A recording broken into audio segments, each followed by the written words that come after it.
All the way from the beautiful city of Hamilton, Ontario. Put your hands together for Ryan Visser.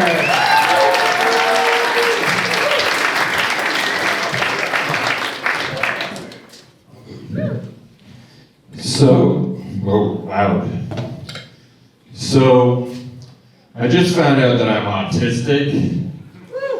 And like, that's a fine diagnosis to get as an adult, right? Like, hey, you remember all those times you thought you were being weird? Well, you were. But really, the autism comes as no surprise, because growing up I always had a hard time making eye contact with people. So this guy's fucking killing me right now.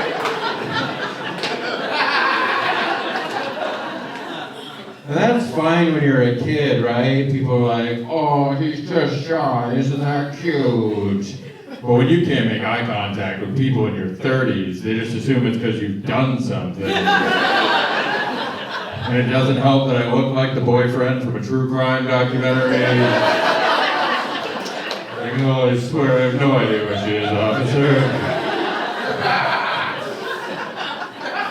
I have what they call resting, just killed my girlfriend face.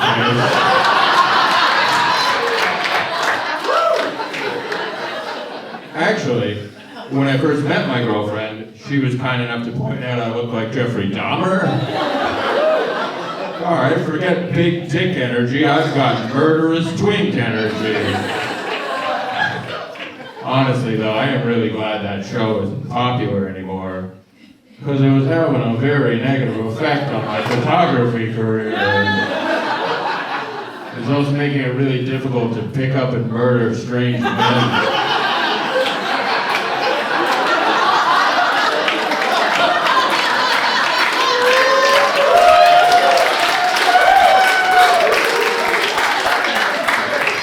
The women never see it coming. All that true crime, and they still get in the van.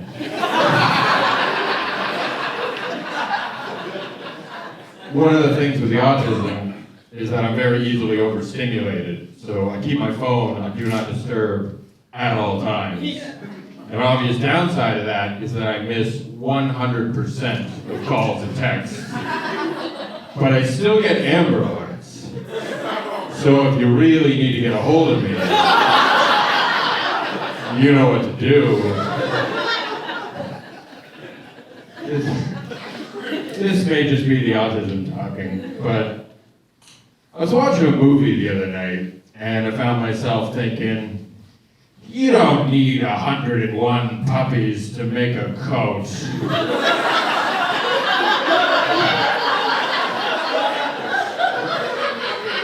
I could make you a pretty decent coat with like 45 puppies. You give me 101 Dalmatians and a staple gun and I'll reupholster your living room.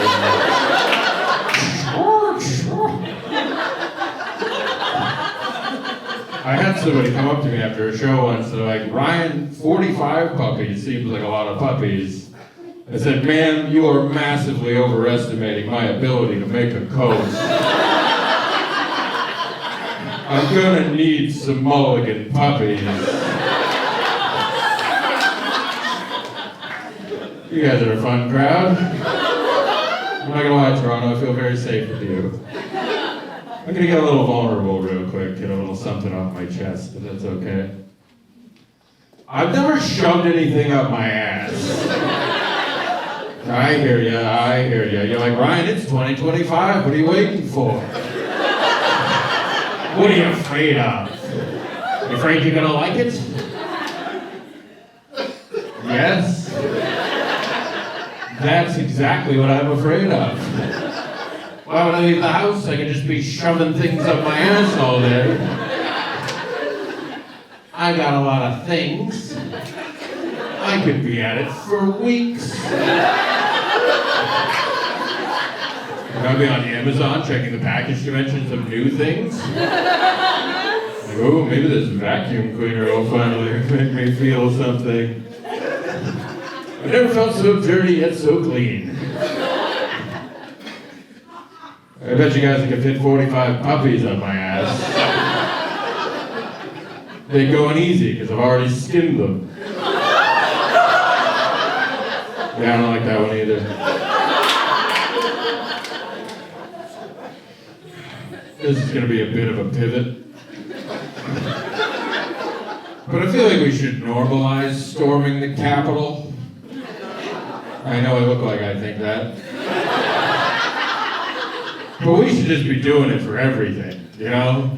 Like, I feel like, for example, the fact that Campbell's Chunky soup cans are visibly smaller than they were a year ago, I don't believe it's unreasonable that somebody should die for that. And people are always like, oh, Doug Ford's gonna go back on his Greenbelt promise, what are we gonna do? I don't know, have you tried cutting his fucking head off? I don't want to stand here and say that's the official opinion of Mark Breslin and Yuks stand-up comedy. But it might help. Like, the amount of people who need to die to make the world a better place, it's not even that long of a list. 1%? You wouldn't even notice that in traffic. Admittedly, every time I write the list, it does get a little longer. You know, we got the billionaires, the politicians, the corporate oligarchs, my upstairs neighbor Gary. Take your fucking boots off, Gary, it's 4 in the morning. I go up there, I cut his fucking head off. Put it in the lobby for the other tenants. Shoes off after midnight, that's the rule.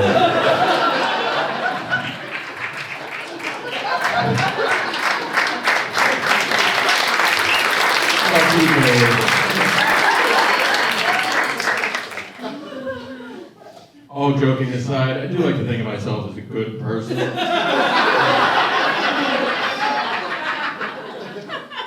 I am an environmentalist, like a lot of you.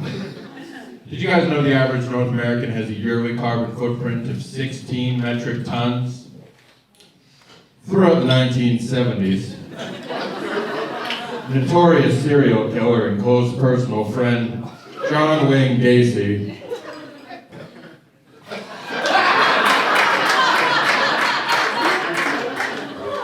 murdered 33 young men between the ages of 14 and 20. Now let's say hypothetically these whippersnappers had about 65 years left in their lives, had they not been cut so tragically short. That means, between the 33 of them, that's a combined carbon footprint of 34,320 metric tons, enough to provide power to 434,070 homes for a year, the equivalent of burning 37,971,965 pounds of coal. So if you think about it, John Wayne Gacy did more for climate change than Greta Thunberg ever will.